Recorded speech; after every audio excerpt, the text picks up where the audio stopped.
we as a church always are asked to pray for the government. And whenever we pray, we don't just talk to God, but God also talks to us. That as we pray for this government, we continually call them to account on issues that affect the lives of Kenyans. We have mentioned a number of issues. To those, we now add the issue of corruption, where we believe that the Kenyan problem is not a resource problem. It is more of a management problem. God has put in Kenya resources that are enough for all of us. But the unfortunate part of it is the manner in which these things end up in the hands of a few Kenyan individuals in the political leadership through corruption. And it is a great pity that some leaders in this country can have the courage to criticize the Catholic bishops for speaking against corruption in Kenya. Anyone who insists that the church should not give out the evidence, that the church should give out the evidence against corrupt people in the government before it speaks, has a major problem of denial. And we take this opportunity to advise more specifically Honorable Gladys Chulei and the other leaders with whom they have dared criticize the Catholic bishops that they should go slow on their attack on the Catholic bishops and the church leaders whenever we speak against corruption in this country. Honorable Chulei must go slow on her chest thumping and boisterous utterances against the people she considers anti-government. Government does not belong to the likes of her, and they should not claim monopoly of wisdom in any way.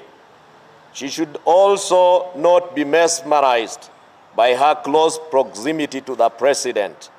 Denials of the obvious is a symptom of insensitivity, melodrama, and utter failure to address the issues affecting Kenyans.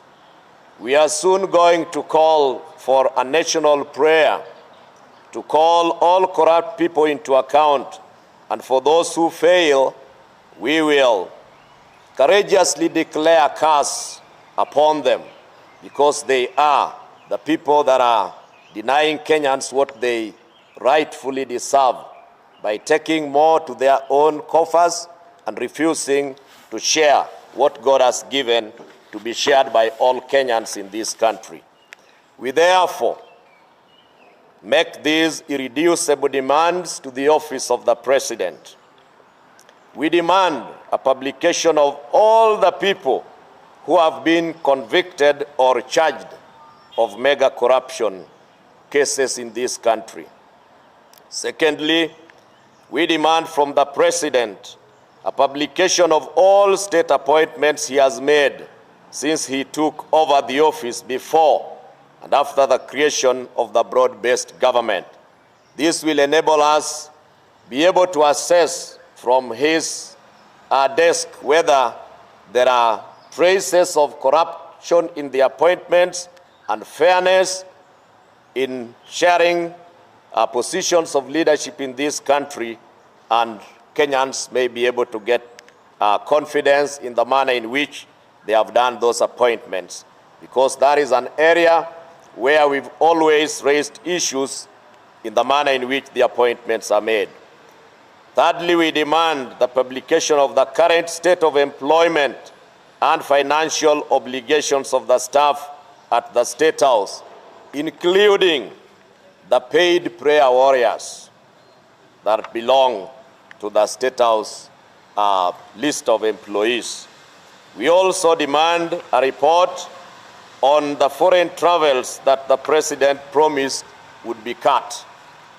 There was a promise to cut down expenses on travels. We are yet to see an evidence that that is actually being done.